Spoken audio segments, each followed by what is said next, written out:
All right, welcome to another episode of Talkin' Shop. I promised you in the one with Peter that I was going to do one with Taylor and Blake, and here we are. We just had lunch, courtesy of Blake Street, very generous of him. Of course, easy.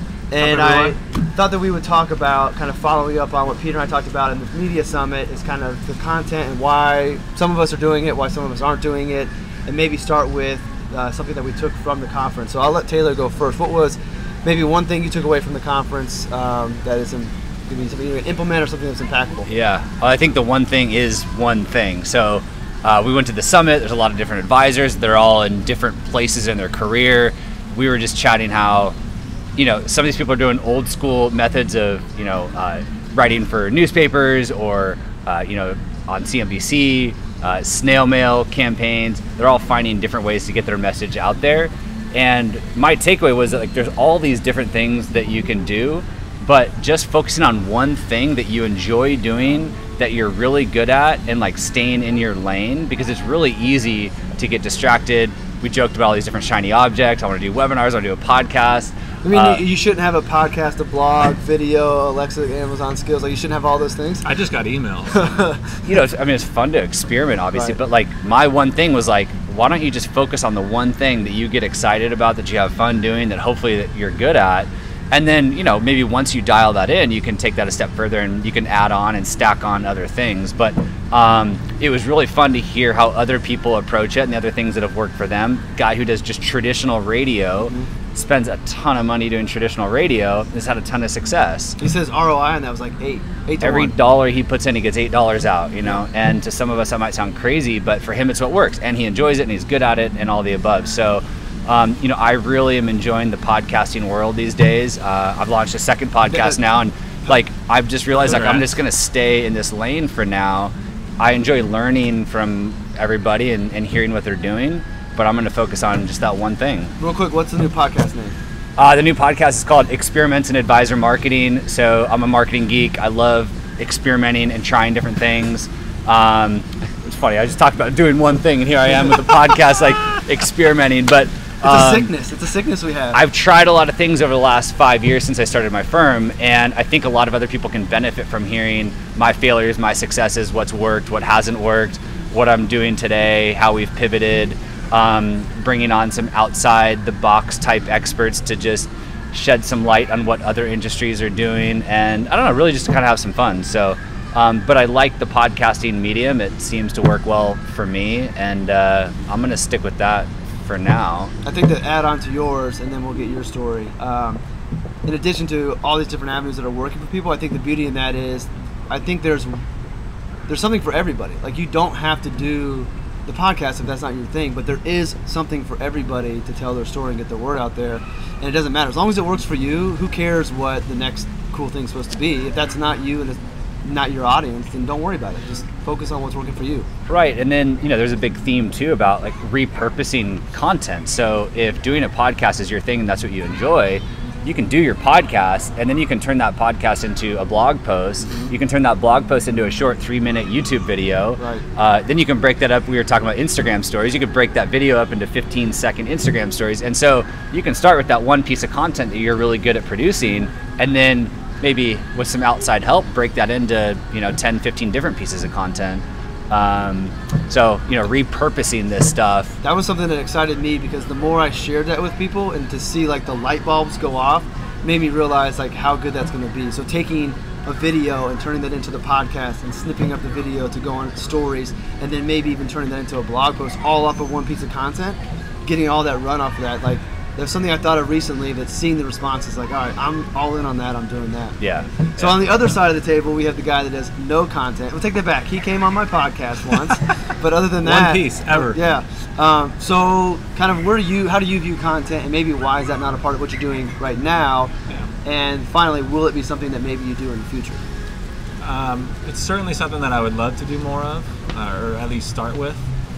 Going back to Taylor's point about one thing, there's a few things that are keeping me from it, and that one thing is, or the one thing of what I want to specialize in and be best at has been the back office, the operational construct of forming an RAA, optimizing our business processes, really creating a platform for advisors to thrive and for advisors to reach more clients and to just really broaden our scale and reach. Full disclosure, my role within our firm is not marketing specific, it's not business development specific, so I have never been really tasked with creating content on a regular basis, and it's something that I do enjoy writing, but it really comes down to capacity. So when we started the meal earlier, I was asking you, like, how many hours a week are you actually doing this stuff, putting together blogs, writing pieces, doing podcast work? Because to me, with everything that I already have on my plate, it honestly seems somewhat overwhelming. And I don't know that I could add on and be consistent in the way that you guys have. And I deeply respect it. I enjoy reading it, watching it when I have time to digest. But it's something to where it's going to cannibalize my time elsewhere. But as I continue to hopefully delegate some of the stuff that I am doing and scale the practice, hopefully there's an opportunity for more of that stuff. And I think it's a fair question. And that's a question I get a lot, because I do put a lot of things out. But if you look at a lot of the content, it's not long form. Like my blog posts aren't really that long. This video will probably be 7 minutes. So it's 7 minutes to record and maybe 15 minutes to edit and get to YouTube. So it doesn't take a lot of time. But I have the luxury that you don't have. I don't have a big staff. I don't have a lot of compliance stuff that I have to do, because it's just me right now. And my director of operations, but right now she's 10, 15 hours a week. So there's not a lot of management there. So that allows me just to spend the time there. But I just plug it in where I can. Like, here I am, I'm out on a business trip to learn more about what other people are doing, and I fit in 2 videos with friends. Like, I fit it in when I can, and then you'll look at the timeline, there'll be plenty of time where I only have my mixtape on Saturday morning, because that's the only consistent thing that comes out every week, because I'm busy with clients or other things that come up. So, I think consistency is key, but for right now, I can't get to a point where it's regularly, every Tuesday is my podcast. If I have one, I'll release it on Tuesday, but there may be a gap, and that's just because of where I am with the business. So I want to point something out. Like, you talk about people ask, how much time does this take you? This must take you so much time. One of the things that I've noticed just right now is, you just pulled out this camera, turned it on, turned these mics on, and you got going. You're good at video, you're comfortable with video, you've developed this process, and it comes really easy to you. Some people, it would take them hours to get this set up and think through it. Well, something I realized real quick early on, it doesn't have to be perfect. Right. We don't need perfect lighting. Like, we've got the beautiful California sky. Like, that helps out, but I don't need to have perfect lighting, because at the end of the day, the 3 of us are financial advisors. Our primary role in life in our profession is to advise our clients. For me, I'm all in on content to grow the business. So I want to put good information out. I want to make sure that the quality of the information I give is spot on, perfect. But if the podcast isn't perfect, or if the video is not perfect, if there's a glitch or the lighting's not perfect, I don't care, because I'm not a TV person. I'm not a production person. So take the information, which is most important, and don't judge me fully on the lighting. Sure, but can I jump on that real quick? So that leads to me to, like, the other thing that keeps me from doing content, and I think I've shared this with you in the past, and I'd love to hear you kind of ruminate on it, which is it's not imposter syndrome, but it's, there's nothing new under the sun. What I have to say, my perspective on investing or planning or whatever it might be, has already been said by someone else. I'll let Taylor go first, but I got something to come back. And I feel as if who would actually be interested in hearing my take or my perspective, right? And would I be better off just pointing then to someone else who's already written on this topic or has already gone through this particular subject matter? I can certainly do the face-to-face and the boots on the ground type stuff. But why would I try and write a piece about planning when I can just regurgitate or aggregate kitsis or something like that? So there's almost a paranoia about not having an interesting enough perspective to regularly produce content that anyone would actually care about. Taylor, you take it first. And that might be the case. I don't think you're going to know until you start putting content out there. So one of the speakers today was the writer and producer of The Big Bang Theory, and he talked about writing pilot episodes for sitcoms, and how you might write 20 different iterations of the same pilot, and it's not until that 21st one that's the one. And so you might write 20 blog posts or do 20 podcasts that nobody cares about, but you're getting closer and closer to finding your voice and finding what you really want to talk about and that there's an audience for. So you might not know if there's a place for you or not until you start actually exploring and giving it a try and putting it out there and getting feedback. Yeah, I agree with that, and I also think we live in this bubble, of this FinTwit bubble, where everybody has a blog and everybody has a podcast. But then when you step back and look at the real our profession, nobody has a blog, nobody has a podcast. There's so few. So there's still a lot of room. And I think that from a content standpoint, this is still very early in the game, and it's going to continue to evolve. So I think, yes, there's room for your voice. And another reason is the way you tell your story. You and I could tell the same story, same beliefs, same views, but the words you use, the way you say it, the stories you use to tell that are going to be different than mine. And somebody may hear it from me and it may not resonate, but they hear it from you and it makes sense. Like the example I have on that is, like in CrossFit, I remember like starting to row. You do CrossFit? I do CrossFit, yeah. How many minutes in are we? The guy who just had chicken parm and a plate of pasta for lunch. So like on rowing, I remember being taught like how to row, what's the right form, and apparently I wasn't doing it right, and I dropped in another box, and the coach there said one cue that I've never heard before, but that one cue made total sense, and it fixed what I was doing wrong. So he was telling me the same thing that my coaches were telling me, but he used a different word, and it resonated with me that another way didn't. So I think that there's plenty, and I talk to a lot of advisors, and I think if you're thinking about doing it, just do it. And worst case scenario is you spend a little bit of time and maybe a little bit of money to buy a WordPress website and stuff, and it doesn't work, then it didn't work. But I think you got to give it a try, because there are people that are going to want to read it, and I think there's plenty of room, Mike. So there's a lot of people that start blogs and start podcasts and start YouTube channels, but there's not a lot of them that are consistent with it, right?